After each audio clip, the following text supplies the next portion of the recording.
One of the most well-known lines in the Star Wars franchise, and truly filmmaking as a whole, is "a long time ago in a galaxy far, far away." And I've long wondered, are there other important galaxies in the Star Wars universe? But in fact, this question's actually been answered several times, and most notably in Attack of the Clones, we see a map of a small part of the universe, and we see the Star Wars galaxy, and right next to it are two smaller neighboring galaxies. Then in the Legends canon, the Yuuzhan Vong invaded, and of course, they were from another galaxy. So today we're going to be talking about the less known galaxies of the Star Wars universe, basically anything except for the main galaxy, the one that has, all your favorite planets like Tatooine, Coruscant, briefly Alderaan. Just to clear up a bit of nomenclature for anyone who is confused, a universe is basically all of space.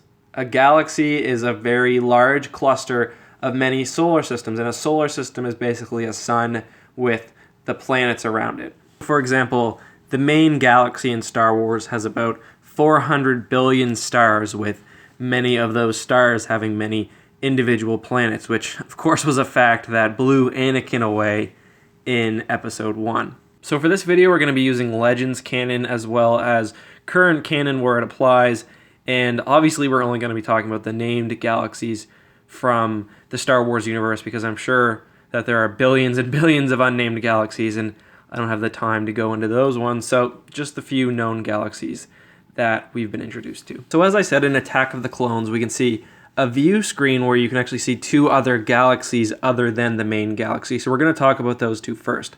And the first is the Rishi Maze, and this shouldn't be confused with the Rishi system or the planet Rishi, which are both within the outer rim of the main galaxy. The Rishi Maze is also known as Companion Auric, and that's basically Star Wars lingo for Companion Alpha, which means that it's the closest of the 7 near galaxies to the Star Wars galaxy. And traveling to the Rishi Maze was extremely difficult. As I said, you would typically go to Kamino and then eventually Rishi, and then you would navigate to the Rishi Maze itself, which was very difficult, and as the Essential Atlas says, could make your computer want to kill itself.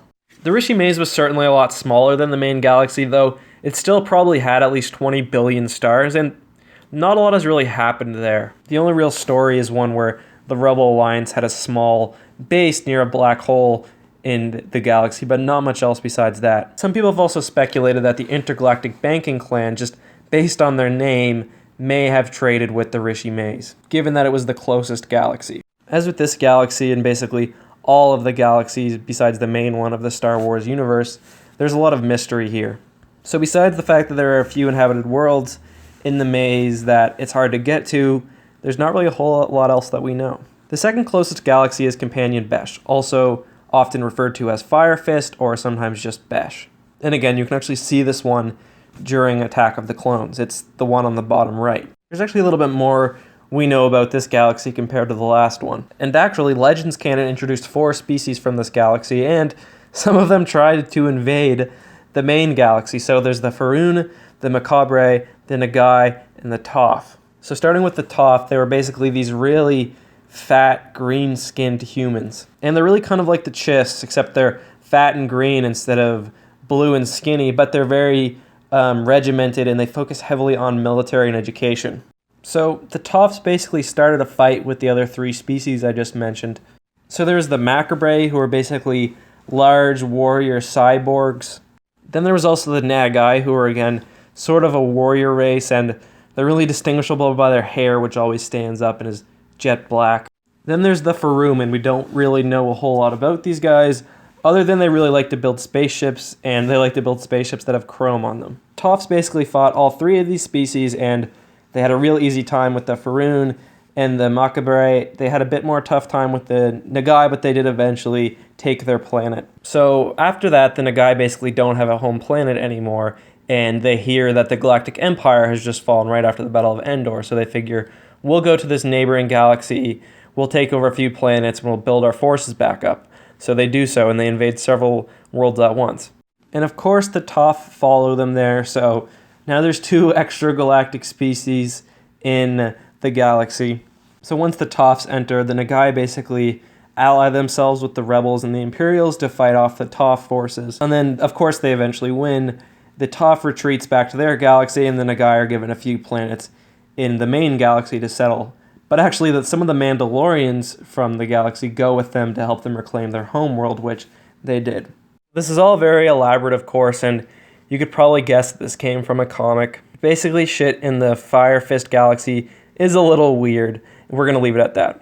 So besides for the two I just mentioned, there are also the companion galaxies of Kresh, Dorn, Esk, Form, and Grek, and that's basically C through G in Arabesh, which is the Star Wars version of the alphabet, and they are ranked from closest, which would be Kresh, or actually Auric, to farthest, which is Grek. And we know nothing about the galaxies Kresh and Outward, just that they're there and much farther away than Auric and Besh. These galaxies and others were studied by the X-Gal Society, which of course stands for the Extragalactic Society, and there were many outposts, X-Gal outposts, although they were often underfunded and they didn't really get much done. However, one of these outposts was actually infiltrated by the Yuuzhan Vong, another extragalactic invader, which actually segues nicely into our next galaxy, which is the unnamed Yuuzhan Vong galaxy.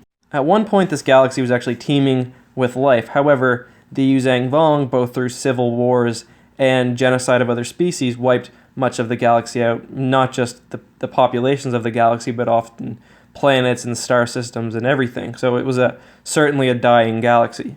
However, there were actually species other than the Yuuzhan Vong in this galaxy, at least at certain points. There were actually two droid species in the universe, the Silentium and the Abominor, and they fought against each other. Their creators, although of course they existed at one point, were long since wiped out, and the droids were basically left to fend for themselves and do what they would as sentient droids.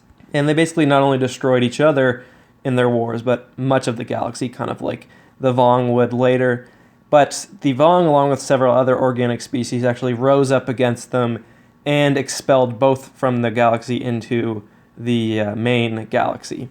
And this war was actually important because it led to the Yuuzhan Vong developing not only a fear of technology, but also an aggressive nature, which would lead them to invade the main galaxy themselves later on.